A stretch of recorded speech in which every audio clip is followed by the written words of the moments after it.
এত বছর পর ভাই বাড়িতে এসেছেন, এখনো দেখা হয়নি তার সাথে। এরই মধ্যে মারপিট করে ফেলেছেন। ছোটবেলার অনুভূতি প্রকাশ না করতে পারলেও আজ আবিরের কর্মকাণ্ডের কথা শুনে মেঘের মনে একটা নামই ঘুরপাক খাচ্ছে, সেটা হলো হিটলার। হিটলারের সাথে আবিরের কতটা মিল বা ব্যামিল তা বিবেচনা করার বিন্দু পরিমাণ ইচ্ছে তার নেই। মাথায় একটা চিন্তাই ঘুরছে, ধন্যবাদ জানানো উচিত, কিন্তু সে কি আদৌ কথা বলতে পারবে হিটলারের সাথে? এসব ভাবতে ভাবতে ঘুমিয়ে পড়ল সে। ভোরবেলা থেকে বাড়িতে রান্নার ধুম পড়ে যায়। তিন ভাই সকাল সকাল খেয়ে অফিসে চলে যায়। মিম আর আদিও স্কুলে চলে যায়। মেঘ ঘুম থেকে উঠে 8টায়। রাত জাগার কারণে সকালে উঠতে পারে না সে। মাঝে মাঝে গোসল করে খেয়ে বের হয়ে যায়, মাঝে মাঝে এমনিতেই চলে যায়। 10টা থেকে 2টা পর্যন্ত বাইরে কোচিং, তারপর টিউশন শেষ করে বাড়ি ফিরে ফ্রেশ হয়ে খেয়ে একটু ঘুমায়। বিকালে একটু হই হুল্লোড় করে, তারপর পড়াশোনা করে। এই তার বর্তমান জীবন। আজও তার ব্যতিক্রম হলো না।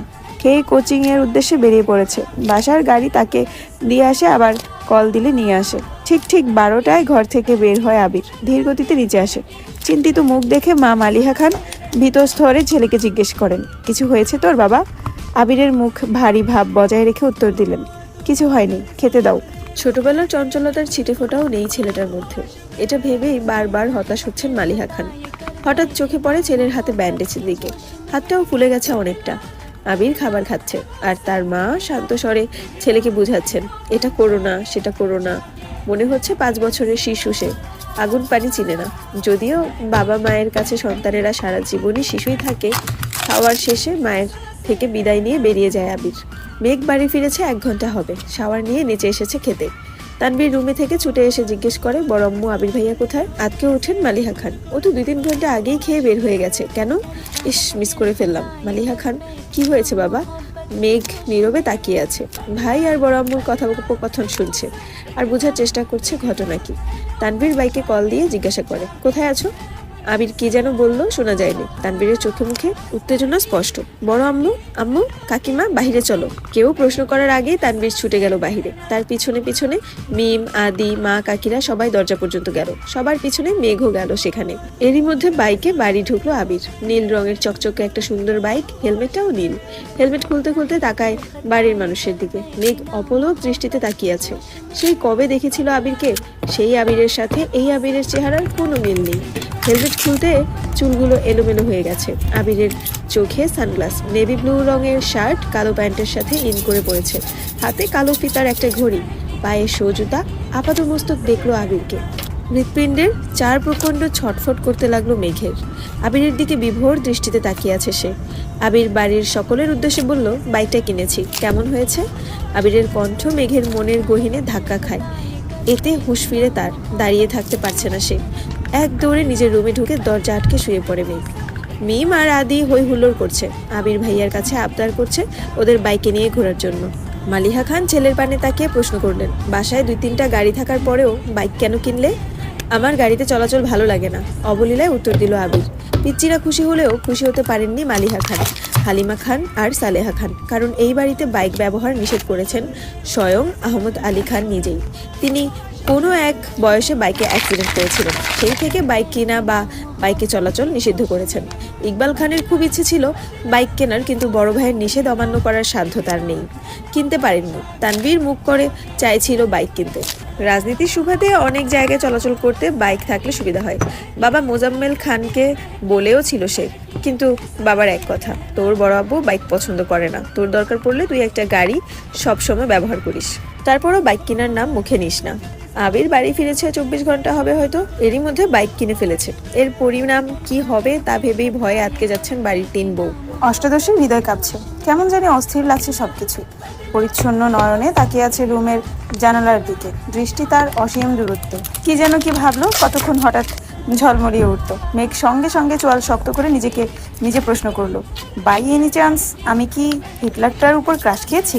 শ্বাস ঝেড়ে নিজের মাথায় গাঁটটা মেরে মেঘ বলে, ছি ছি মেঘ, ছি, কি সব ভাবছিস তুই? কেউ কি তার চাচাতো ভাইয়ের উপর ক্রাশ খায়?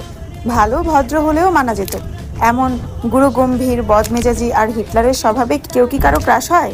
যে ছেলে 10 বছরের মেয়ের গায়ে হাত তুলতে পারে সে আর যাই হোক আমার ক্রাশ হতে পারে না।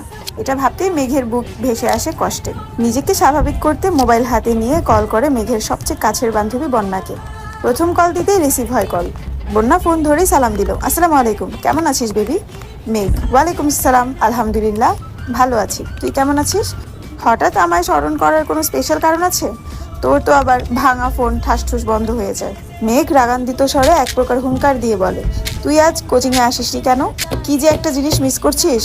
কি মিস করেছি বলে ফেলো বান্ধবী। এখন বললে কি আর সেই ফিলটা পাবি নাকি আজব? আরে বেবি বলো তুমি, কাল শুক্রবার কোচিং বন্ধ, আবার দেখা হবে রবিবারে, ততদিন সহ্য হবে না, বলে ফেলো প্লিজ। আমার হাতে এখন আইফোন 13 প্রো ম্যাক্স। মেঘের কথা বন্যা এক বিন্দু বিশ্বাস করেনি, হেসে উড়িয়ে দিয়ে বলেছে, এখন বল, একটু পর বলবি 14 প্রো ম্যাক্স কিনতে যাচ্ছিস। যাকে তার ভাই একটা আধা ভাঙা ফোন দিয়েছে ব্যবহারের জন্য, দিনে 100 বার বন্ধ হয়ে যায়, তার হাতে নাকি আইফোন। তুই কি ঘুম থেকে স্বপ্ন দেখে উঠলি নাকি? মেঘের উৎফুল্ল মেজাজ আচমকাই বিগড়ে গেল। অভিমানের স্বরে বলল, কাল আবির ভাই আসছে বিদেশ থেকে, উনিই নিয়ে আসছেন আমার জন্য। বন্যা, তাই বল, না হয় তোর যে ভাই সে তোকে এই জীবনে ফোন কিনে দিত না, তোর বাবা দিতে চাইলেও সে আছাড় মেরে ভেঙে ফেলতো। ওয়েট, এই আবির ভাইটা কে রে, যে তোকে ছোটবেলায় মেরেছিল সে? মেঘ মুখ কালো করে উত্তর দিল, হ্যাঁ আমার চাচাতো ভাই। তা তোর প্রতি এত মায়া হলো কিভাবে ওনার? জানি না, শোন তোকে কি বলি। হ্যাঁ বল।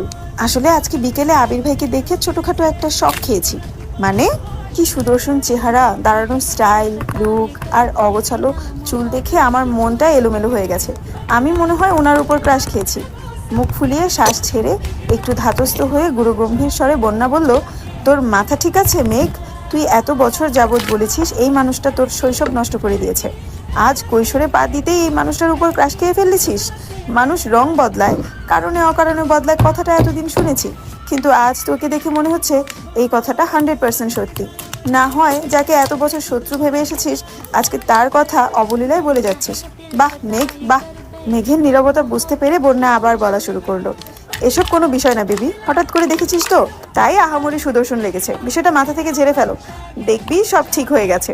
আমরা না দুজনকে কথা দিয়েছিলাম একজন বিপথে গেলে আরেকজন সামলাবো, ভুলে গেলি?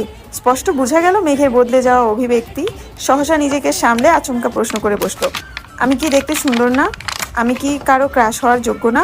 মেঘের আকস্মিক প্রশ্নে বন্যা কিছুটা হতভম্ব হলো, এরপর কয়েক মিনিট শুধু হেসেই গেল। স্বাভাবিক স্বরে বলল, অবশ্যই তুই সুন্দর, ক্রাশ খাওয়ারও যোগ্য, কিন্তু তুই ছেলেদের ক্রাশ হতে পারবি কি না সন্দেহ আছে।